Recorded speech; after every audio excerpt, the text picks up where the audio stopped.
Hello guys, welcome back to another episode of the MD Investor channel where we talk about personal finance, debt, passive income, increasing our financial the cycle of generational poverty. We're going to do a quick one today guys. This one is going to be about good debt and bad debts. Good debts and bad debts. A lot of people say debt is a four-letter word. You want to stay out of it, you know. You want to be a lender and not a borrower. That's what the Bible says, be a lender and not a borrower. Good debt and bad debt. Before we get into the video, if this is your first time, welcome. That's what we do. We try to increase our financial IQ because we talk about stuff that the educational system did not teach us. We talk about things that the educational system did not teach us. There's a book, famous book from a long time ago called Miseducation of the Negro. I always kind of think about that when I think about finance. Just how the important stuff in life that we just passed over, it was never taught to us. All right, so if this is the first time, welcome. If you've been here before, welcome back. You know what we do. Consider hitting the subscription button. If there's people out there who could benefit, let them know about the MD Investor. Hit the notification bell so you'll be notified when new content comes out. So good debt and bad debt. Somebody might say, debt? I thought all debt was bad. Well, let's get into it. Let's get into it. I'm gonna make this summary statement.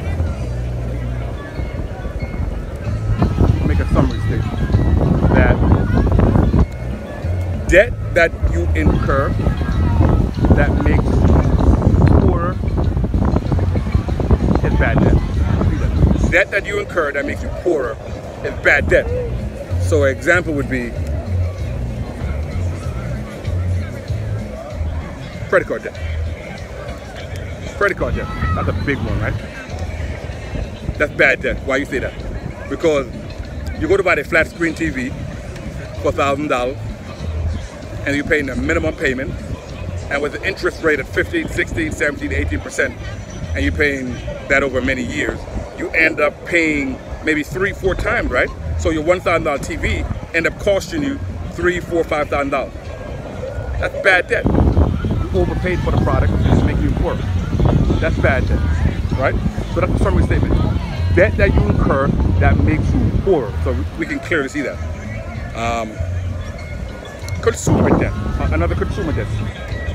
So let's look at furniture, right? You want to buy your furniture, and you go to the store, and they give you the store credit card. Again, you're behind $5,000 worth of furniture, and you are paying a minimum payment, and the furniture is actually losing value, right? The liability is losing value. It's not making you any money, but yet essentially you're using future dollars to pay for something today, right? Right? It's called $4,000 for all the furniture. You don't have it now. You're using future dollars, right?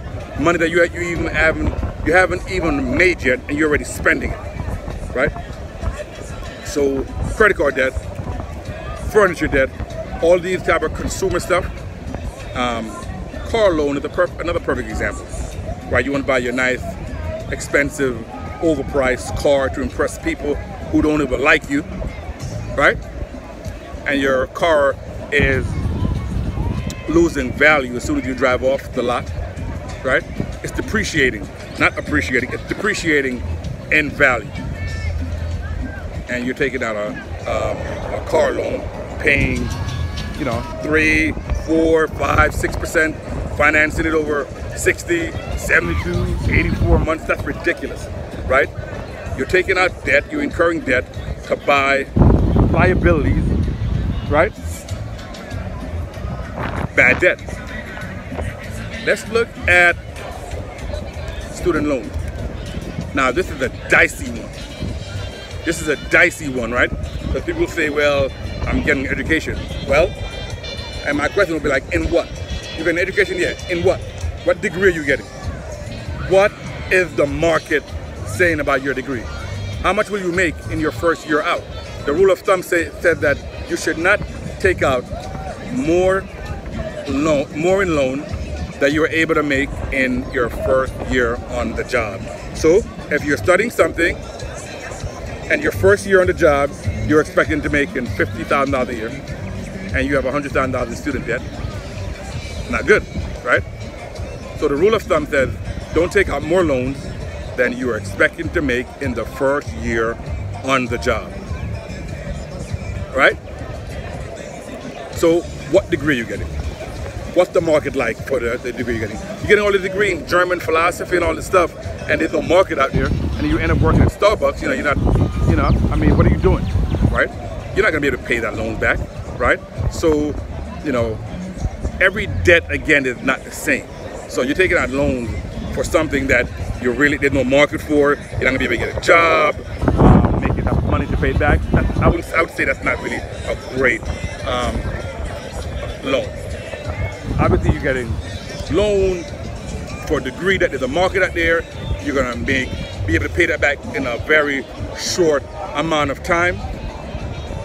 That's good debt, right? You go to medical school, you go to dental school, you go to law school, you're gonna be able to really pay it back, and it's not an exorbitant amount of debt, right? So you have, $80,000 in student loan, but you'll be able to make the first year out $100,000. Okay, that's good. Okay, so what other debts can we talk about? So all those, like I said, those can be, most of those were bad, but we said the student loan depends on how much and what the market value is of the degree that you got. Now actually before we move on, we know about the student loan crisis. Everybody's talking about they're basically drowning in debt, and that's why the interest rates, right? And they said that student loan is the only debt that is not dischargeable bankruptcy. So other debts, if you file bankruptcy, they'll say, okay, they'll cancel your debt, including your student loan. But your student loan debt is one they said, even if you file bankruptcy, they're not going to be able to discharge it. So, you're stuck with it like a mortgage. Even though you went to school for 4 years, right? You're going to owe this debt until the day you die, right? Until the day you die, you're going to owe this debt. That's big. That's big. Now, let's look at some debts that are good. Let's look at a mortgage.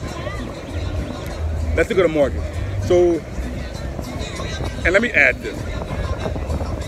A primary house that you live in, we say it is a liability. There's no question about it. A primary house that you live in, it is a liability, right? You don't get a lot of tax benefits. You may get the mortgage interest deduction, but you're not getting a lot of tax benefits. However, you do build up equity in your home, and you also have some place to live. I mean, the most important thing about having your primary house is that you somewhere to live, somewhere to shelter, somewhere to rest your head for your family.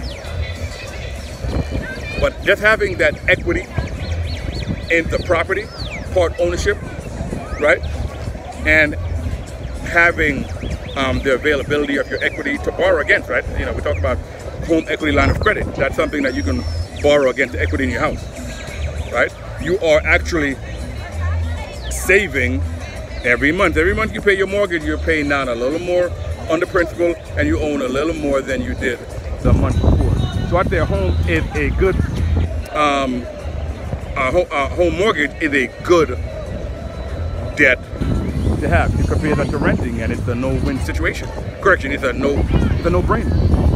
As a renter, you basically have no equity. Yeah, you do have a place to live, but if you have no equity, you have to borrow against that. Basically, making somebody else borrow. You have no assets, but as opposed to a homeowner, it's a no-win situation. So out there, mortgage is a good debt. Another good debt would be a mortgage you have with your rental property. That's even a better debt, because it's a debt that you're paying for with OPM, other people's money, right? Unlike your mortgage in your primary home, where you're paying for it, your mortgage in your rental property, you're paying for it with other people's money. You have the mortgage, right? And you use other people's money to pay down. equity that's built up is yours. The equity in the house is yours, even though you're using other people's money. If you want to pull that cash out in a cash out refinance, that's your money. And take that cash and go buy property number 2 and property number 3. That's your money. That is smart debt. A margin loan is also another good debt, right? So for example, certain brokerage account, like Vanguard, Fidelity, M1 in particular, I'm thinking about, you're able to borrow against the balance of your brokerage, right? So your brokerage account has whatever, $100,000 in there. You're able to borrow against that brokerage account using the stocks in there as collateral, right? That is good debt. Like in M1, for example, you can borrow, and you could borrow only at a very low price, like 2%, 2%, which is cheap money, right? You're not gonna find money that cheap at 2%. So you borrow against your margin at 2%, right? And you invest it in something else making 12, 13, 14, 15%. The spread, or the difference between the interest rate of the money you're borrowing and the interest rate that you're making, what they call your ROI, your return on investment, is what they call the spread, or geo arbitrage, right? So you're using other people's money. Little helicopter going by there. You're using other people's money to make money, right? It seems simple and everything, but it's a powerful strategy. That's how the wealthy get wealthy. They use other people's money, like the bank money, their investors' money, their tenants' money, and they use it to invest, and they make money from it, right? So, margin account, great strategy. Okay, that is good debt. So whenever, like I said, go back to the summary statement. Any debt you incur that makes you poorer is bad debt. Debt that you incur that makes you more wealthy is good debt. So we can say using margin account or using other question, you're getting money at a very cheap rate, using your brokerage account as a collateral and making a higher rate of return than the interest you're paying. Smart debt. That's smart debt, right? So even though some people may say all debt is bad, and we teach our, don't be, there's a little nuance there, okay? There's a little nuance there, right? When I tell you to go get credit card debt and go buy flat screen TV and go to Hawaii on credit card and then go in debt and pay the minimum payment, that's dumb. We're talking about using your financial intelligence to borrow money at a lower rate than at the rate of return that you're getting. That is smart debt. All right, guys, so it's another video, guys, to increase our financial IQ. One video at a time, right? Another video to increase your financial IQ. One video at a time. And this is, just remember, if there's people out there who would benefit, let them know about the MD Investor, all right? And consider subscribing, and also consider hitting the notification bell so you'll be notified when new content comes out. But I'm telling you guys, all debt is not bad debt. Yeah. My little son here, and I'm trying to educate him. Break the cycle of generational poverty. One video at a time. One video at a time. All right, guys. Until then, I'll see you on the next one. Yes, sir. All right.